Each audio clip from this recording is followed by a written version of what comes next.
Welcome back, and joining me now is Democratic Senator Tim Kaine of Virginia. Senator Kaine, welcome back to Meet the Press. Kristen, good to be with you. Thanks. Well, it's great to have you here. Let's start again with my conversation with President Zelensky. You heard him tell me that he believes those long-range Tomahawk missiles are going to be critical, not just for battlefield advantage, but for getting Putin to the negotiating table. Do you think the Trump administration should give Ukraine those Tomahawk missiles? Kristen, I would very much support that.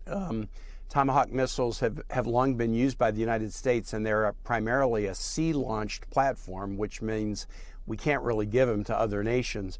But more recently, we've developed the ability to launch them from land, and I think they would be useful for Ukraine. The president does have to weigh, we need these missiles ourselves. We don't have an infinite number. They're expensive. You can't just produce them by waving a magic wand.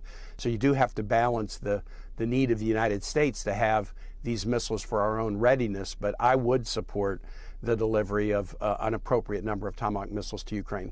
All right, I want to turn now to the government shutdown. This is obviously impacting tens of thousands of your own constituents, Senator. This week, absolutely, the Republican leader in the Senate, John Thune, says he has offered Democrats a vote on extending Obamacare subsidies, but says Democrats first have to reopen the government. Why not take that offer, vote to reopen the government, and then hold a vote on extending the Obamacare subsidies?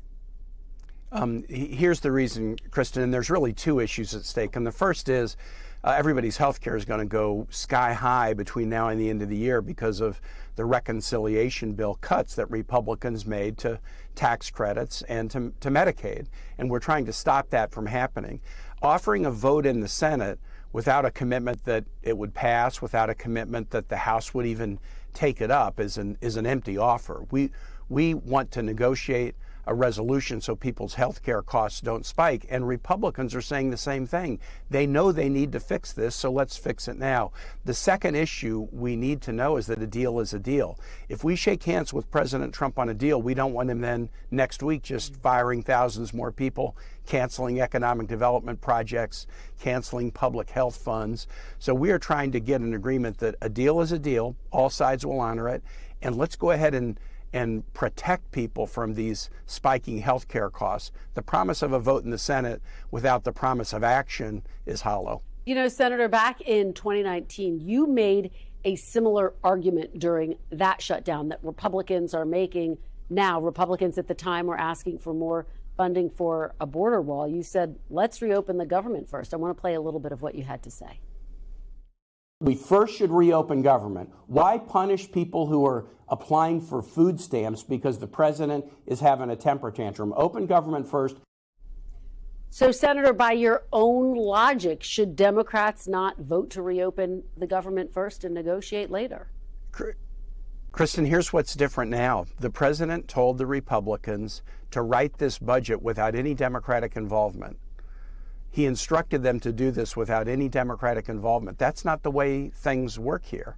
And so when the Republicans wrote up this budget, we didn't sit on our hands. We came up with an alternative that protected people from rising health care costs. We put it on the table on the 19th of September, well in advance of the funding deadline. We asked to meet with the president. He wouldn't do it till the day before the deadline.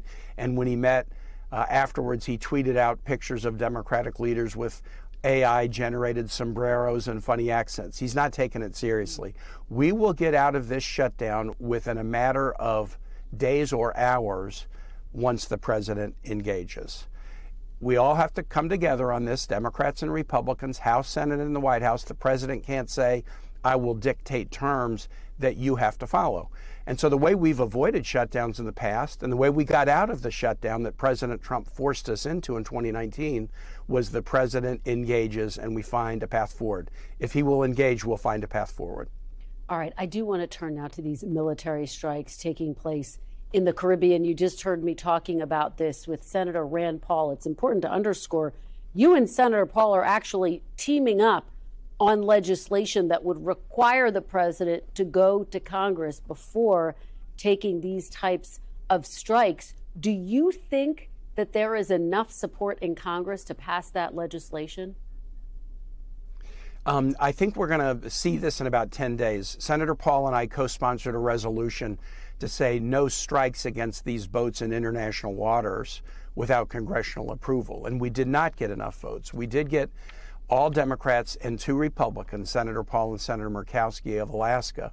But we filed a new one saying no war against Venezuela or war within Venezuela. I think the massing of U.S. troops, the president's own announcement that he's authorized covert operations in Venezuela. I chuckled when Senator Paul said it's not covert once you publicly announce it. I think we're going to get more Republicans on board with the notion that the president should not go to war without a vote of Congress. This is the most sacred responsibility that Congress has. The Constitution says war is a matter for Congress to declare, not for the president to initiate unilaterally. And Kristen, we're coming up on 250 years of American democracy. Remember that the framers of our Constitution chose to put the war power in the hands of Congress, even though George Washington was president. They loved George Washington. They revered George Washington, but they didn't think a decision about going to war should be in the hands of one person, even a general as great as George Washington.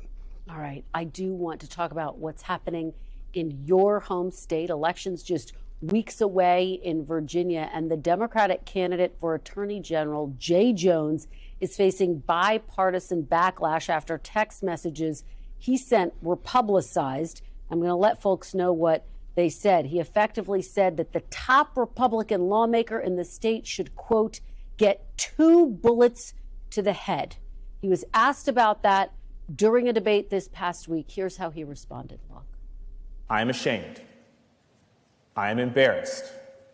And I'm sorry. If you were truly sorry, you would not be running for this office. Senator, should Jay Jones drop out of this race? No, he shouldn't, Kristen. Those texts, private texts with a colleague, cannot be defended. They cannot be defended. But Jay Jones has apologized earnestly. The Republicans knew about these texts for years. They waited until the ballot was printed. And they waited until hundreds of thousands of people had already voted beginning on September 19th. The voters will make up their mind about these texts. The voters have to make up their mind in our governor's race. The Republican gubernatorial candidate spoke about pro-choice activists and said, murder is murder and your time will come. The voters have to grapple with that. I've known Jay Jones for 25 years. I think this single text exchange that he had with a colleague was very out of character for him, and that's why I continue to support him.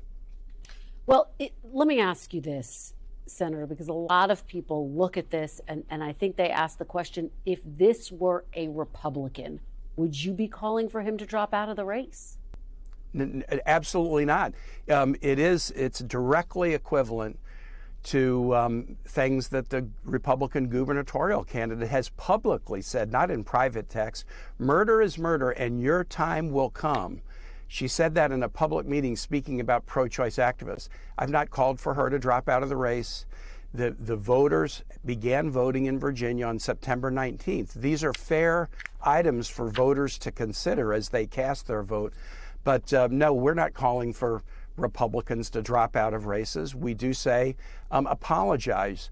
You have to take account for your actions, and voters can look at the actions and look at your sincerity if you apologize. Apologies are in short supply in politics these days. I wish more people in politics would apologize for their bad actions and bad words. Senator, very quickly, do you worry that this entire controversy could hurt the Democratic gubernatorial candidate, Abigail Spanberger, and her chances of winning? Kristen, I don't. For your viewers who aren't Virginians, we have a race 2 weeks from Tuesday, governor, a race for lieutenant governor, a race for attorney general, a race for every seat in our House of Delegates. 4 big races. We're a battleground state. I think those outcomes will send a message, not only about Virginia, but about America in 2025. I think we're going to do very well. I obviously think Jay Jones's race for AG has been significantly affected by that. But everything we're seeing suggests that the other races, and especially the marquee race for governor, is not being affected by this.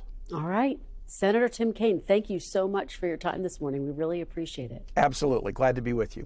We thank you for watching, and remember, stay updated on breaking news and top stories on the NBC News app or watch live on our YouTube channel.